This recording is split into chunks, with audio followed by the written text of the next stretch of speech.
One type of content I've always wanted to make on this channel but never really knew where to start with was 007, the James Bond franchise. I loved this franchise.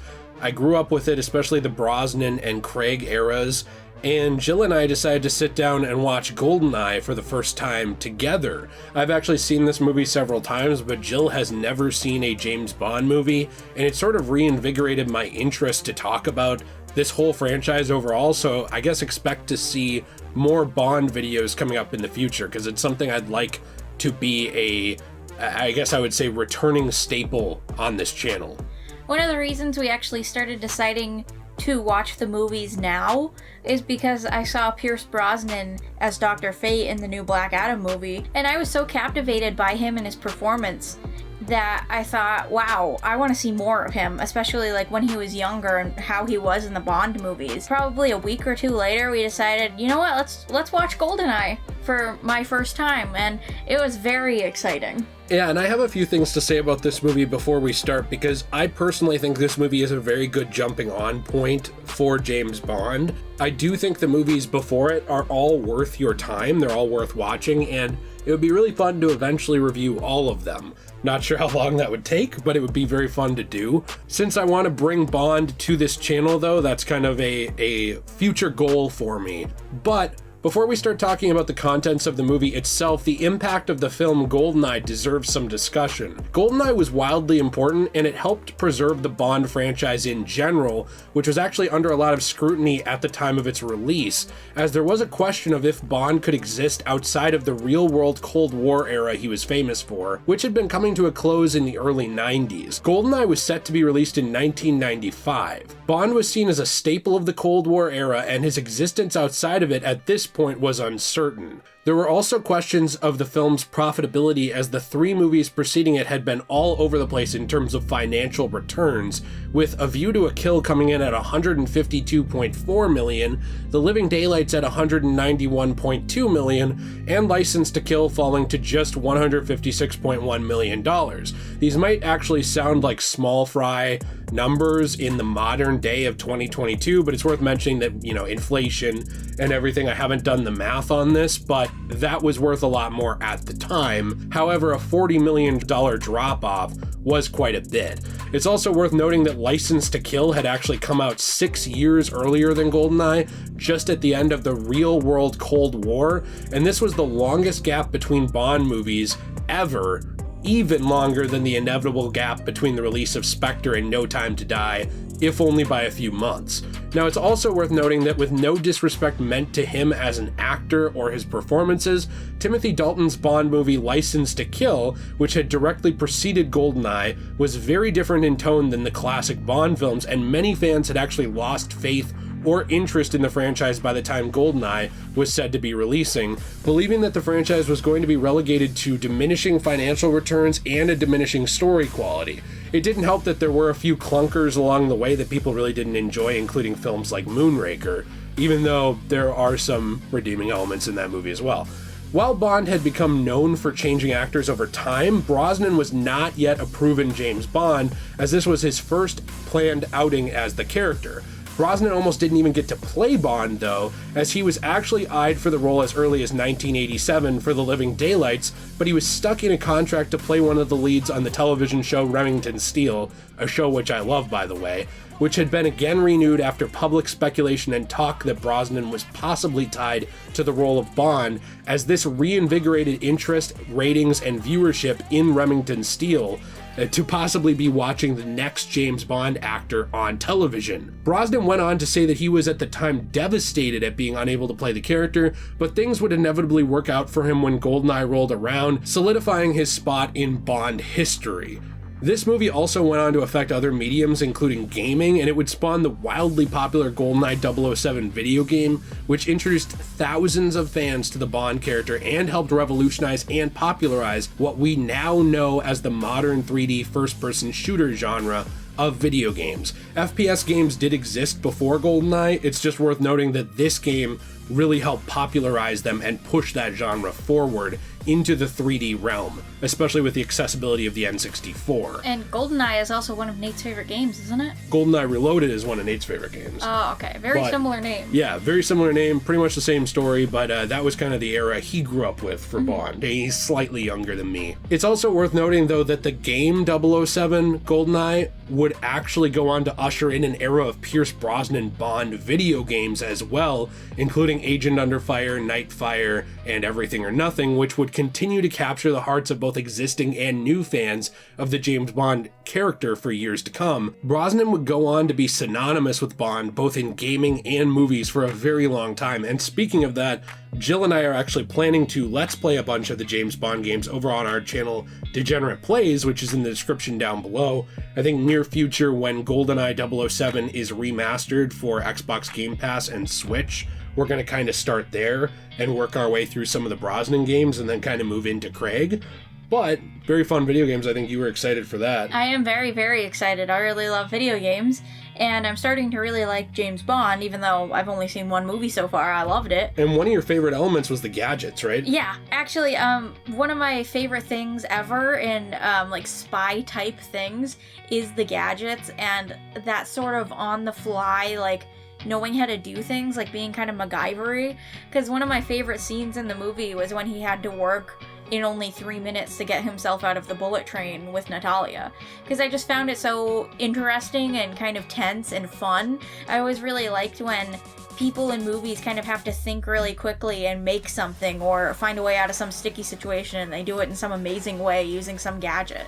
And that's one thing that I think is a staple of Bond, except in a couple of movies and a couple of games, that you will very much enjoy in the franchise, and I think you'll love the video games because of it, because most of the best James Bond games especially really make use of those gadgets, which is really, really cool.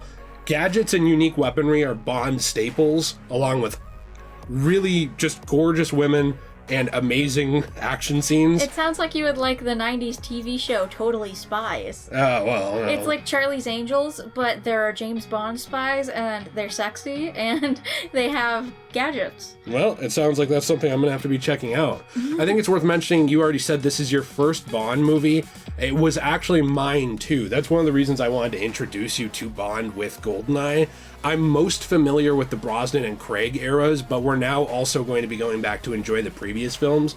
We're going to work our way through reviewing all of the Brosnan films, then the Craig films, then kind of go back and I would say go through order. It's just, I thought that starting at more modern was kind of a good way to introduce you to the franchise. I think it's worth mentioning, though, this wasn't the very first time you watched said movie. No, I've seen this movie a bunch of times, but this is where I started with James Bond when I was a child. Yeah.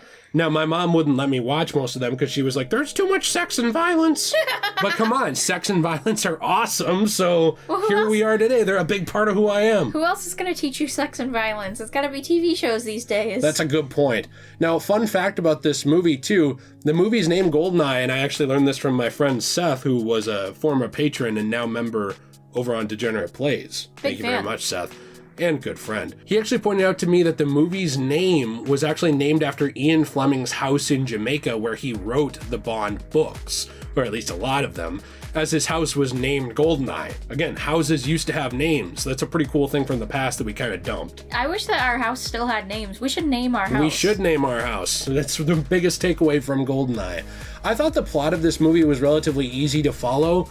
I think you did as well. You had a couple questions when we were going through it, but it's worth saying that your first Bond movie, you're not used to the tropes, you're not used to the ins and outs and kind of the story structure they were going for. So I think it's pretty common to ask some questions. And there were things I noticed in this movie, this is probably my 5th or 6th time watching it, that I didn't notice until now. Unlike Nate, I am not a history buff, so I didn't know some of the things that they mentioned, referencing like parts of the Cold War and referencing some of the Germans and their tensions with the British and stuff like that. Like a lot of what Alec had to say was about his family and people being sent back to Soviet Russia to be executed, and I didn't really understand or know a lot of that, so I needed you to kind of explain it to me.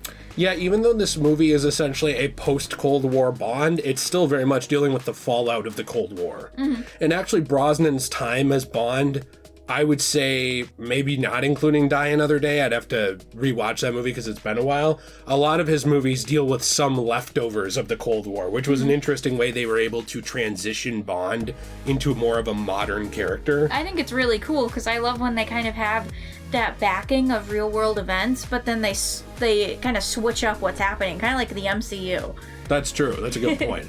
I do think that with this, too, to just kind of very briefly summarize the story, the GoldenEye satellites are weapons developed by the Soviet Union during the Cold War, and once triggered, the satellite would actually detonate a nuclear device in the atmosphere over a given target that would create an electromagnetic pulse, pretty much crippling any and all electronics in the blast radius. This would down airplanes, destroy infrastructure, and even had that capability to render entire economies into disarray by destroying all the data stored on computer servers and drives in the area. Now, you mentioned Alec, Jill, Alec Trevelyan, which I always say his name wrong, Agent 006, and this is where he comes in. I think that he was written very well as a character, and I wanted to summarize the political aspect of it for just a second for anyone watching, but then talk to you about it. Because one of my favorite parts about it is how it does get into the story and background of the Cold War and events going on at that time, because Trevelyan was born to a family of Lien's Cossacks, and I will admit, I'm reading off the Wikipedia because I think they summarize the historical information better than I can. But following the Second World War, the anti-Bolshevik Cossack Crusades, whom had collaborated with the Germans, fled from the advance of the Red Army. They surrendered to the British Army in Austria, believing they would join them and wage war against the communists. However, the British decided to forcibly repatriate them and their families to the Soviet Union, where many were promptly executed and the remainder were sent to gulags, including women and children. The Trevelyan family survived the ordeal, and Alec Trevelyan was born. Shortly afterward, however, his father committed murder-suicide, and the movie said he was unable to let himself or Alec's mother live with the shame of it. So it's interesting that he was an orphan, kind of mirroring James Bond as well. And with that too, he was recruited by MI6 and kind of raised almost into that life in a lot of ways by the British government, sort of learning his history and figuring out what happened along the way and remembering things from his time as a child. Yeah, and he kind of just blamed the entire British government for the bad things that happened to him and his family. Right. Essentially, he had a very... Even though this character is pretty diabolical, and I'm going to talk about why in a minute here, he had a lot of understandable reasons for why he wanted to use GoldenEye to ruin the UK. I thought his character arc was extremely interesting because I thought at the very beginning of the movie when I saw him and James Bond being really good friends, I thought it was really interesting that they introduced this friend of his and then they just kind of killed him right away, and I was like, what's the point of that? Just to show like that James can't enjoy anybody in his life and that he can't have any friends or they'll die? Because he seemed kind of torn up about it, and he even said like he kind of wanted to get revenge on the people that killed his friend. Yeah, specifically Ourumov he wanted dead. Yeah, and then he found out that it was all a fake and that his friend was never even really his friend. He was a traitor. And it was like this huge twist, and I was like, oh, I wasn't expecting this. I didn't expect this guy to come back. I was going to ask you if you were expecting it too, because I tried to avoid telling you or showing you anything about this movie prior to it so that you would be able to enjoy it the same way people did in the past. I think it's too often that going into movies, you know big twists because of just pop culture and everything if you don't see it in the first couple of years. I'm actually really disappointed after having watched the Star Wars movies that I found out that Darth Vader was Luke's dad. Right, which pretty much everyone knows. It's not even really a spoiler at this point because it's everywhere. But if I hadn't known that, I think it would have made the movie a lot more interesting for that twist. And I think that's kind of a shame that there's some spoilers that are just so circulated, you know? When he first showed up on screen as like the kind of villain character, I was like, wait a minute, is that guy from the beginning? Who is this? What the heck? And you had to pause the movie and explain it to me. Yeah, the fact that he is not only running the Janus Corporation crime syndicate, but also is going by that alias, I think was something that viewers weren't really expecting with the movie. And with that as well, I think it's interesting because there are things I noticed about him as a villain that I didn't notice originally. So he is understandable in his motivations. However, I think they did do a few things with this character that make him a little cartoony and not sympathetic. And what I mean by that is, for example, yes, I know that sexual assault is a real thing in real life. However, when someone crosses that line, it's a little hard for me to sympathize with the character. So while I understand the motivation of Alec going into his plan with GoldenEye, the second that he kind of implies he's going to rape Natalia and starts kind of kissing on her neck and holding her down and stuff. Now, he never goes through with it because the train's stopped by James, but it's worth noting that, like, I didn't remember that from when I was younger, and I kind of was like, oh yeah, like a lot of times the Bond villains were like comically evil. You know what I mean? Like, you'd understand why they were evil, but there wasn't enough moral wiggle room to be like, yeah, I side with Alec. You know what I mean? And it seemed like he only really wanted to do that because he thought that Natalia and Bond had been intimate together, which they hadn't been at that point. Right, and so he deserved it. Yeah, so he decided he deserved everything that Bond got because he was kind of jealous of him in a way. Yeah, which is interesting because getting into the psychology of Bond, he's also a very damaged character. I actually really like the whole implication of 006 being a traitor. It's actually something that also showed that this movie was willing to take risks, because that's not something that they had really gone too far into in previous movies. Essentially, the MI6 agents were the good guys. They were the good guys. Yes. And everyone else was the bad guys.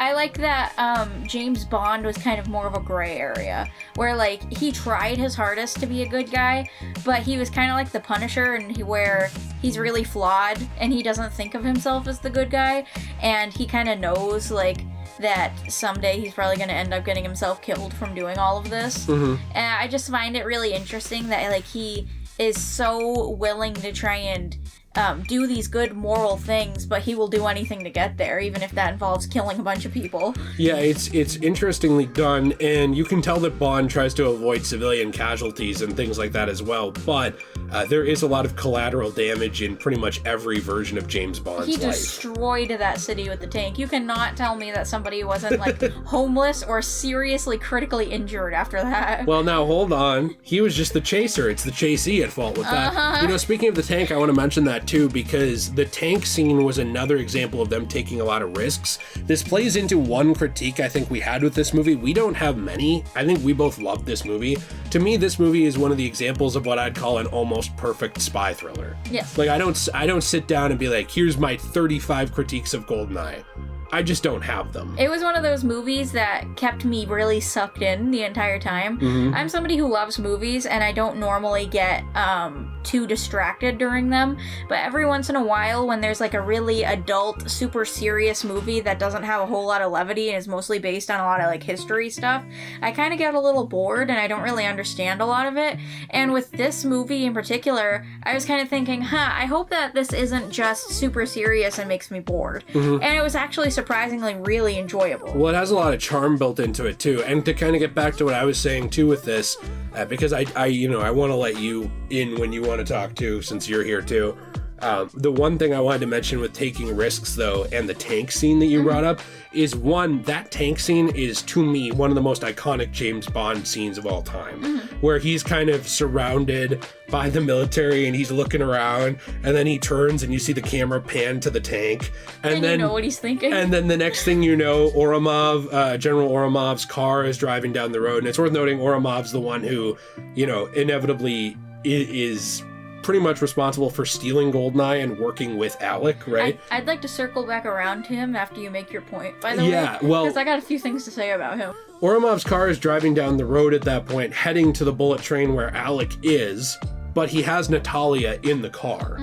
And at that time, you see kind of the camera pan out, and then boom, right out of the wall bursts the tank with classic James Bond music playing. And It's awesome. The reason you brought up the BMW car in the first place is because the tank scene that was chasing the car, that was kind of like the chase scene that is a trope in all the James Bond movies. Yeah, it kind of, like, it was a bit of a bait and switch. We thought the BMW that Q introduced to Bond would play a bigger role. And he said it had a bunch of gadgets and stuff in it with special buttons, and then you never see any of them be pressed. So I'm not sure if there were any ideas to use the car more. I'd have to look through deleted scenes and other stuff. I do know that, again, my friend Seth, who's more of a James Bond expert than I am, who a lot of times I consult when I'm working on stuff like this just to kind of get his opinion, said that there were going to be some helicopter scenes that end up being more moved and adapted into Tomorrow Never Dies. So I know there were some ideas that they didn't get to in GoldenEye that were moved, but I think the car was an interesting one because it was almost a bait and switch where you're expecting Bond to use this car a bunch. And they made a big deal out of it. Yeah, and he ends up not using it. So it's a weird thing. Like,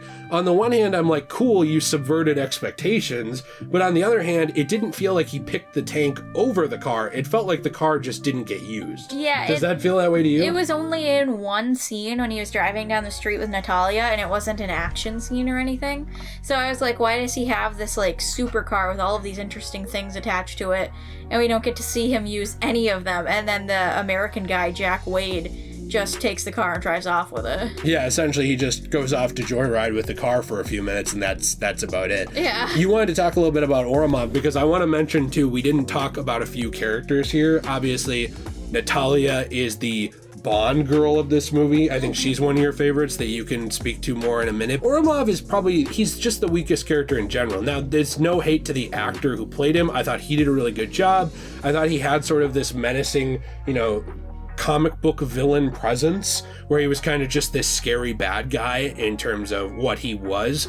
But with the twist reveal of Alec being the main baddie, it kind of relegates Oromov to a back seat where he doesn't matter as much, and then he's inevitably killed off, sort of entering the third act of the movie because he's no longer needed at all. Now, I'm glad they cut the loose, or the I guess you'd say the loose weight or the extra weight on the story and didn't drag along a character that wasn't needed. I do think it would have been slightly more interesting, though, because some of his higher-ups had a little suspicion against him, and then they never really do anything with that, and I think it would have been more interesting if they kind of found out what he was doing and threw him into jail or something like that, and he had to be in, like, the gulag or whatever. Right, nothing really happens to him except that he's shot by Bond. I just think it would have been interesting if, like, the Soviet Russians were like, hey, wait a minute. Yeah, and they don't really get that moment at all. You wanted to talk a little bit about Natalia, because for me, this is a very memorable character. I know a lot of people say Bond girl is degrading now. I really don't give a shit. How is that degrading? That's what the characters have always been called. She's a strong, independent, she's really sexy. I don't care if that's she's not also PC extremely either. Smart. Yeah, she's not just eye candy for the audience. And I do think that is a criticism of some of the earlier Bond girls, is they're essentially there for a bang. Both the bang on screen, like in terms of like, whoa, look at that, and also to bang James Bond. Of course. And that's pretty much the only reason that a lot of Bond girls in the franchise have been there. I think Natalia, she didn't start the trend of Bond girls contributing to the story. That was a thing for a long time, but I think she's a really good example of someone who does contribute to the story. I really liked that she contributed very heavily to the plot. Like, you're introduced to her before she even meets James Bond, and in some kind of ways, I know this might sound weird, but she reminded me of Sigourney Weaver in Alien, how she was very independent and smart with technology and was a survivor in a lot of ways. And I think you kind of get to see that towards the end of the movie when they're about to have that face-off with Alec, and before she gets kind of restrained by all of these dudes, she's able to change some of the launch codes and stuff, so that way Boris can't get into the system. Yeah, actually, Bond would not have been successful without the help of Natalia in this movie. That's something I like. I thought it was incredible that she did that. Yeah, I thought that they did that very, very well, and she's just, to me, one of the most iconic Bond girls that has ever existed. I think she's one of the best of the Brosnan era at the very least. And I think, like you said, it's kind of too bad that going on past this, they just sort of dropped the character. I know the staple of the franchise is that Bond gets a new girl every movie. I understand. I'm not like against that staple. But they acted like they were really in love. Yeah, they acted like there was more going on there than there was. And again, that's also a Bond staple. I mean, there were points where, he was getting married in terms of in the past, in previous iterations, and there have been other examples of full-on relationships. But when we move into Tomorrow Never Dies, and you kind of just move past this movie, there's really nothing talking about her. I know that when reading trivia about this movie, there was originally a throwaway line that she had ended up getting married to someone else, that her relationship with Bond didn't work out. That never actually made it into any of the movies. So essentially you just kind of are told to move on, which I think that's not a criticism of this movie, especially viewing it just as a movie on its own. But for such an important character, I think we deserve closure. Yeah, and unfortunately you're going to be saying that a lot of the time with Bond girls, because a lot of the time they just kind of go away. That's very sad. And it is something that I think the franchise could have done a better job with. I would take some throwaway lines just saying where they go, and sometimes they do that, and I'm fine with it. I think the Craig era does the best job with the women in the James Bond franchise, not by being progressive, but by taking the Natalia formula of giving them a reason to be there, and also being willing to talk about where they go after, or what they do after, or even writing them out in certain ways. I think that's something I would have liked to see more from this movie, actually come from this movie. Because if we're going to talk about the importance of the video game and the importance of the movie on the Bond franchise and saving it, I think it's worth mentioning the importance of that character, and the importance of like the writing following each movie wasn't taken quite as seriously back then, because it was such a loose continuity. Speaking of strong, independent women who don't need no man. Oh, yes. Onatopp, I thought, was extremely interesting. I love her. I think she's very hot, first of all. Second of all, I really loved this sort of Black Widow character that you at first kind of think is a good guy, because you kind of see her in that car at the very beginning of the movie, and you think, oh, she's probably going to be like the Bond girl. He's going to have a bunch of sex with her. It's going to be awesome. And then she's a villain. And not only that, but when she tries to have sex with a bunch of people, she gets off to like crushing their ribs and killing them. Yeah, she is very much a Black Widow, lure men to a sense of security and then kill them. And I think even further than that, her sort of sexual violence, I think it has some interesting parallels with the character of James Bond, who is also, again, in a lot of ways obsessed with sex and violence. The difference is Onatopp mixes them. Like in the scene where she actually goes to the facility with Ourumov to hijack the first GoldenEye satellite and take the launch codes to the weapon and all that stuff, which, by the way, there's an amazing replica of the GoldenEye launch device that I want so bad, but I'm not willing to spend $900 on. Regardless, moving on. When she goes there, I think it's worth mentioning that she just straight up kills everyone and climaxes to it. Yeah, she like comes to it. Like she literally like moans and a ton of stuff. Yeah, and Orumov's just like, what the fuck? Like looking at her. It's kind of weird. They do a really odd thing with her, but I think it was really well done because, you know, is it weird or odd? Yeah, but like this insane level of sadomasochism, you know, because there's a lot of people who are interested in that kind of stuff when it comes to like toys and adult fantasies and things. I don't want to go too far down this road because I don't want to get demonetized. And dangerous women. A lot of men really love women who step on them. Yeah, you know? all of that dominant stuff. I think it was an interesting direction to go with Onatopp, where she was kind of like this insanely cartoonish, out-of-this-world version of a mixture of all of that stuff. Yeah. Mixed with sort of a femme fatale character. It was awesome. And another one of my favorite scenes in the movie is when you think that Bond is actually going to get to have some fun sex with her, and then they end up fighting because she's trying to kill him and stuff, and he puts her naked butt down on that really hot thing and burns her. Yeah. I thought that was really fun. And slams her against the wall. Yeah.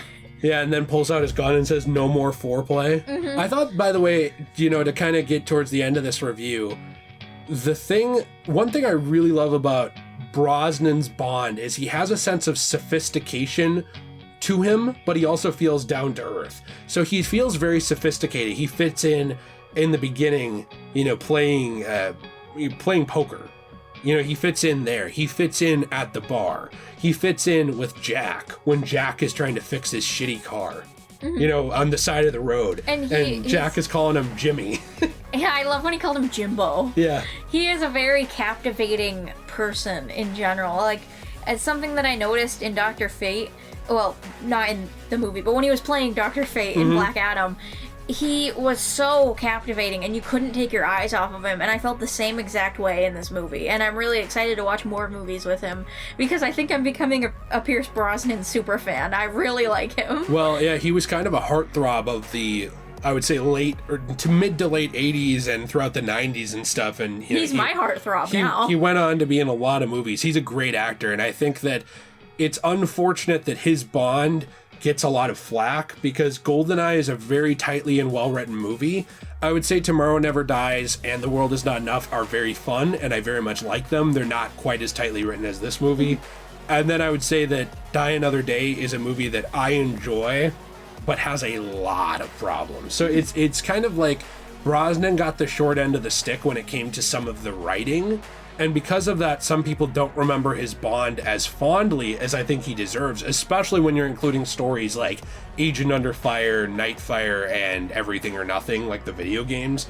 He's a very good Bond. He does a fantastic job. Bring back Brosnan! It's just frustrating to see how fantastic of a start Brosnan got, and then how he's kind of remembered as that guy who was in a bunch of Bond movies, but a lot of them didn't have that good a writing. That's frustrating to me because that's not his fault. He's great, and I think people are overly critical on his time as Bond. I think that's a shame, honestly, and I kind of think with you rewatching some of the movies, you'll probably go a little bit more easy on them, even if they have some problems, because a lot of times as movies get older, you kind of soften on them, and you kind of understand, like, well, there's a couple of things wrong with it, but this was still really fun and enjoyable. Yeah. It's less of a big deal. And there are certainly James Bond movies with problems that I don't like nearly as much, but I can't think of any off the top of my head that I just despise, including Die Another Day. Well, to wrap up my end of the review, I thought this movie was amazing. I'm really, really excited to see all the other Bond movies. Yeah, we waited to continue watching them because we didn't want to mess up our review. We want to watch it, then review it, so we don't mix in any elements of the other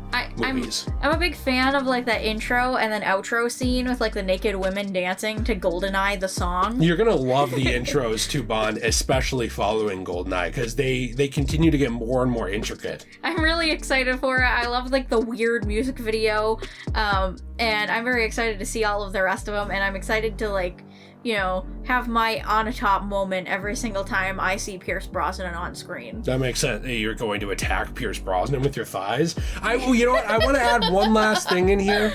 Brosnan has some of the best one-liners in Bond history, and I love it so much. It's one of the things that made him so iconic, especially in this movie. Things like when he ends up, like, securing Onatopp to the helicopter and she gets squeezed to death in the trees, and he's like, she always liked a good squeeze.